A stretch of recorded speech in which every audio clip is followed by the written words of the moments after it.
What is up everybody, Peter Does Photography here, back with another video. This time we're going to go through camera basics, the exposure triangle, how to use it and why you should know it.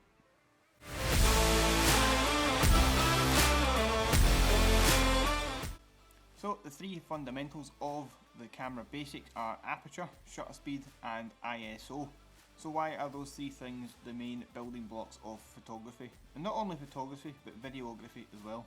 So we'll start off with aperture. In short, aperture is how big or how small the diameter of light that's getting into the lens. For example, the video I done on the 50mm f1.8, that opens up nice and wide to let lots and lots of light in, whereas I done a video on kit lenses where the maximum aperture was only about f4.5, which isn't as big and won't let as much light in. Why is aperture important in photography and videography? It allows you to separate your subject from the background. So as you'll see, this photo here shows a nice isolated subject matter, i.e. myself. This is really pleasing to the eye, it really looks professional, and is a prime example of what you can do with a nice wide aperture lens. Now this photo was taken with the same lens, however at a much higher aperture, so this was around f16. So as you can see, the big difference is you can see the whole of the background is basically in focus along with myself. Now for landscapes, that's exactly what you want. You want that entire landscape in focus, nice and sharp with all the details. However, for portraiture, you're going to want that nice soft background to isolate the subject and make them more prominent in the shot. So shutter speed, this is another pillar of the three I class as the three pillars of photography because it basically is the fundamentals and the building blocks of what you do as a photographer.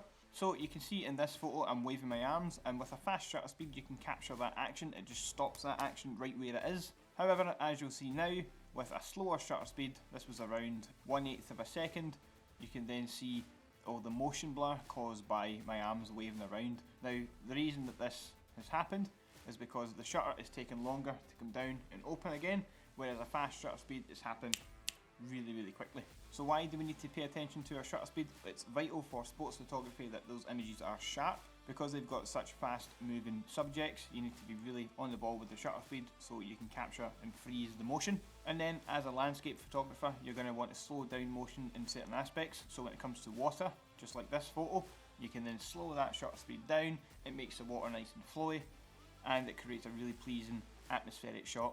So next we'll move on to ISO. Now ISO in short is basically fake light. The reason we use ISO or fake light is because if we're in a dark situation where we have absolutely nailed our aperture, we've nailed our shutter speed, however the photo is still a little too dark, we will then bump our ISO, which in turn will mimic the light coming into the sensor, brightening up the photo, allowing you to capture that shot. Now the caveat with ISO, depending on your grade of camera, if it's a beginner camera, bumping the ISO is going to start degrading the quality of the photo a little bit. It's going to start looking grainy and noisy, whereas on a professional full frame DSLR you tend to be able to bump the ISO a lot more and still come away with a really clean photo. So if we put this in kind of practical terms, we'll think of the bread here as the aperture, we then have the butter, this is a really boring sandwich, as the shutter speed, and then we have this other piece of bread as the ISO. So here you can see we have a nice, very odd and boring sandwich. However, it demonstrates the importance of having your filling and the two end pieces of bread that brings all the sandwich together. Now as weird of an example as that was, I hope that really demonstrated the importance of having the three come together. So quick recap, shutter speed, if you want to stop that action, you want to bump that shutter speed up nice and high, you can stop that action where it starts. If you want a slow shutter speed so you can have that nice movement in the water or the clouds, you would then bump that shutter speed down the way. Next up, aperture, if you want that nice blurry background, nice professional looking bokeh to your portraits, you will then have a nice wide aperture. If you want everything to be in focus for a landscape, you want a small aperture. And lastly, ISO. If you can't get enough light into the sensor when you've nailed your shutter speed and your aperture, you're going to need to bump that ISO just a little bit in order to correct the exposure. With this clip you can just see the difference ISO makes when I add it to this piece of footage. You can see the ISO going up and up, but you can see how blown out the image gets. So different lenses are going to give you different results. If you have a long focal length lens like a 7200, you're going to crush that background even more. If you have a wide angle lens, even though you open up the aperture nice and wide, you won't crush that background as much, however it will have some bokeh. bokeh, you decide. And that's why we have lots of different lenses. Each lens tells a different story. It portrays a different effect that the photographer may want. That's why sports photographers favour nice long lenses. They can reach out and grab that subject. That's why vloggers, we enjoy these nice wide angle lenses so we can see more of what's going on. That's what makes this profession really interesting.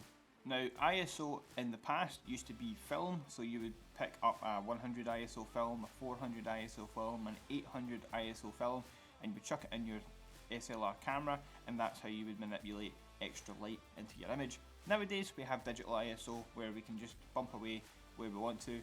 Gone are the days where you had to buy a different ISO for a different shoot you maybe had that same day.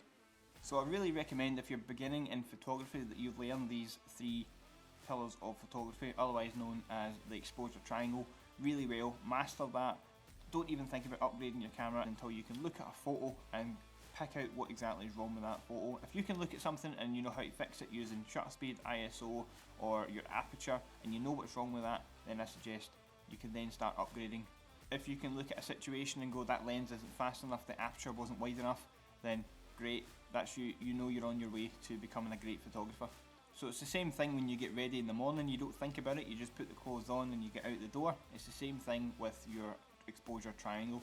You just know how to do it, you don't even think about it. That's when you know you should move on to the next step. So to end off, thank you very much for watching. Please like, subscribe to the channel if you haven't already, and ring that bell icon to stay up to date with future videos. I'm Peter Does Photography. Peace out.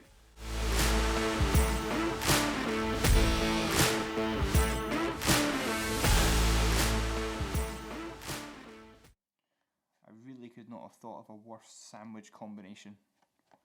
Just plain butter. Who eats a plain butter sandwich?